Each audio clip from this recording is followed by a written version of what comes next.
Amiral, Qu'est-ce qu'il y a?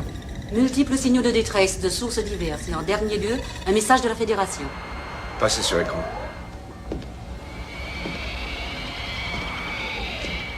C'est le président de la Fédération Unie des Planètes qui vous parle. Vous tous qui m'entendez, évitez la Terre. Ne vous en approchez pas. Les signaux d'une sonde en orbite provoquent d'irréparables dommages à notre planète. Ils ont presque totalement ionisé notre atmosphère. Toutes les sources d'énergie sont inutilisables.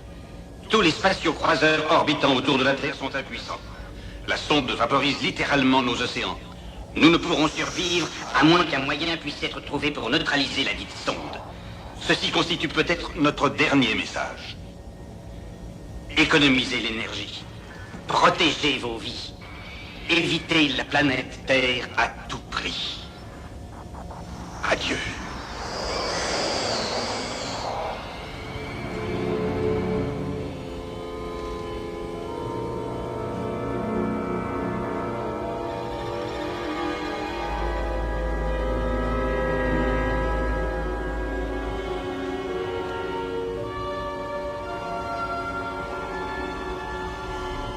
Uhura, écoutons l'émission de la sonde.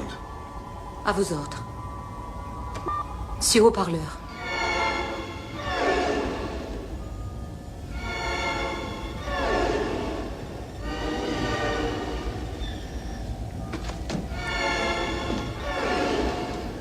Spock, que pensez-vous de ça? Très particulier. Une modalité inconnue d'énergie de grande puissance et de grande intelligence. N'ayant évidemment pas conscience que ces signaux sont destructeurs, j'estime contraire à la logique que ses intentions soient hostiles. Sans blague. Vous croyez que c'est sa façon de dire « Salut les gars » au peuple de la Terre? Il y a d'autres formes d'intelligence sur Terre, docteur. Seul l'homme, dans son arrogance, penserait que ces messages ne peuvent être conçus que par lui.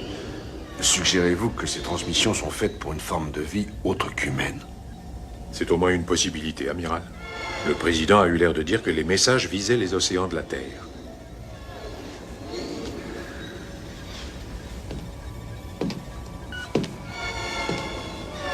Uhura, pouvez-vous modifier les signaux de la sonde en fonction du facteur de température, de densité et de salinité?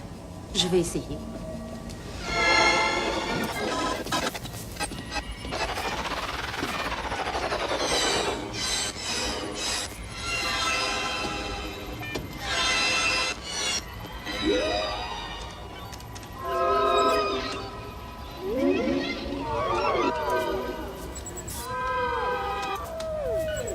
Je crois que j'y suis, commandant.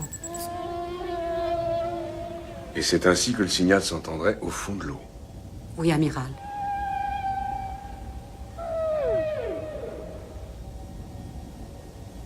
Fascinant. Si ma supposition est correcte, il ne peut y avoir de réponse à ce message. Excusez-moi. Où allez-vous? Mettre ma théorie à l'épreuve. McCoy, restez ici. Pas question. Quelqu'un doit avoir l'œil sur lui et ce sera moi.